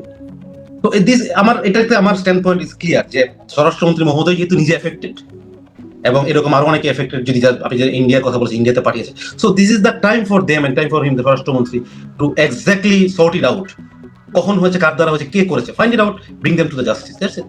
আচ্ছা, আর একটা একটু শুনি যে একটা অন্য বিষয়, এবারে আসি যে গাইবান্ধা রাম মূর্তি বানানো হচ্ছিল একটা, সেটি স্থগিত হয়েছে, আপনি দেখেছেন। সেখানে হরিদাস চন্দ্র তরণী একজন ছিলেন, যিনি আপনাদের সময়ে সম্ভবত বা আগে পরে কখনো র্যাবের হাতে কয়েকবার গ্রেপ্তার হয়েছেন। তিনি এখন এটার অর্থায়ন করছেন, এবং এখানে নানান রকম কথাবার্তা শোনা যাচ্ছে যে রামপুর ভারত দখল করে নেবে ইত্যাদি ঘটনা। মানে সেই ব্যক্তি সম্পর্কে কোনো বিষয় আছে যে এই রহস্যময় ব্যক্তি কি? ও আমার কাছে ও একটা ইন্টারেস্টিং ক্যারেক্টার আমি বলবো। ওর নাম দুইটা, তৌহিদ ইসলাম এন্ড হরিদাস চন্দ্র তরণী তরুণী বা সামথিং এরকম নাম, রাইট? সো এই লোকটাকে আমার সময়, আমি তো তারপরে চলে আসছি 2022 সামটাইমস এটা হয়েছে। সে তখন মুসলিম ছিল, মানে নামে মুসলিম, তৌহিদ ইসলাম। মুসলিম অবস্থায় সে নিজেকে তৎকালীন প্রাইম মিনিস্টারের ফ্যামিলি মেম্বারদের প্রোটোকল অফিসার হিসেবে তাকে বিভিন্ন জায়গায় পরিচয় দিচ্ছিল। সে পরিচয় দিয়ে বিভিন্ন জায়গায় চাকরির প্রলোভন দেখিয়ে, পোস্টিং এর কথা বলে, চাকরির কথা বলে বেশ কয়েক কোটি টাকা তখন নিয়েছিল। এবং এটার রেফারেন্স ধরে তৎকালীন এনএসআই এবং র্যাবের যৌথ একটা অপারেশন হয়েছিল। হওয়ার পরে তখন র্যাব ফাইন্ড আউট করেছিল যে সে আসলে হিন্দু, যে হি ইজ নট মুসলিম, কারণ সে আইডি ইউজ করার জন্য সেটা করেছে। এবং তখন র্যাব ফাইন্ড আউট করেছিল যে তার অনেক মানি ট্রানজাকশন আছে, ব্যাংক ট্রানজাকশন আছে, এগুলো অনেক কিছু আছে। তার অরিজিনাল নাম হলো যেই হরিদাস চন্দ্র পাল তরুণী, এবং তার বাড়ি ছিল বগুড়া। এই লোকটা কিন্তু আর্লি যে ইন্ডিয়াতে ছিল, দেন সে 18-19 বছরে বাংলাদেশে ফেরত আসে, ঠিক আছে? আসার পরে সেই মুসলিম হয়, তারপর আবার বিয়ে করে ধর্মান্তরিত অনেক তারে। এখন রিসেন্ট গত 2-2.5 বছর মেবি, টাইম ফ্রেমটা আমি করতে পারি, যে ওই রংপুর অঞ্চলে গিয়ে সে এই ক্রাউড ফান্ডিং শুরু করে মন্দির বা মূর্তি বানানোর নাম করে। এখন যখন সে হরিদাস চন্দ্র পাল হয়ে গেছে, তরুণী নাম, সনাতন ধর্মাবলম্বী যারা, তারা তো নিজেদের ধর্মের প্রতি অনেকটাই, সবাই সবার ধর্মের প্রতি সিনসিয়ার, তো তারাও ভাবছে এখানে একটা পুণ্যের কাজ হবে। সো ডোনেট করলো। ডোনেট করার পরে সে কিন্তু ক্রাউড ফান্ডিং অনেক টাকা পয়সা নিয়েছে। এখানে আবার অনেকে বলে থেকে পার্শ্ববর্তী দেশের ইনভেস্টমেন্ট আছে, ওখান থেকে সে ক্রাউড ফান্ডিং করেছে। সো আমার কাছে যেটা মনে হয়, প্রাইমারিলি সে আসলে একটা ফ্রডল্যান্ড অ্যাক্টিভিটিস থেকে কাজটা করেছে প্রাইমারিলি। যে এটাকে সে টাকা পয়সা ইনকামের একটা ব্যবস্থা করেছে। বাট যখন এটাকে কাজ শুরু হয়েছে বা হাইট নিয়ে অনেক কর্নার থেকে আলোচনা শুরু হয়, দেন অন্য কারো ইনভলভমেন্ট, অন্য কোনো দেশের ইনফ্লুয়েন্স, স্পেশালি ভারতের কথা মানুষজন বলছে, ভারত থেকে বলেছে ইন্ডিয়া কি বলে রংপুরে করে নাও, এই কথাগুলো এসছে। তো এই কথাগুলো আসলে নট অ্যাকসেপ্টেড, যে আপনি অন্য দেশের একটা জায়গা দখল করে নেবেন। আবার এটা কিন্তু আসলে রেসিপ্রোকাল। দেখেন আমাদের থেকেও কিন্তু কথাবার্তা আমরা বলেছি যে সেভেন সিস্টার খেয়ে দিব, গিলে ফেলবো, অনেক কথাবার্তা হয়েছে। So I want to consider this আর দ্য আসলে slogan and all this. So আপনি ইচ্ছা করলে রংপুরকে দখল করতে পারবেন না, ইচ্ছা করলে আপনি সেভেন সিস্টার দখল করতে পারবেন না। এটা আসলে বর্তমান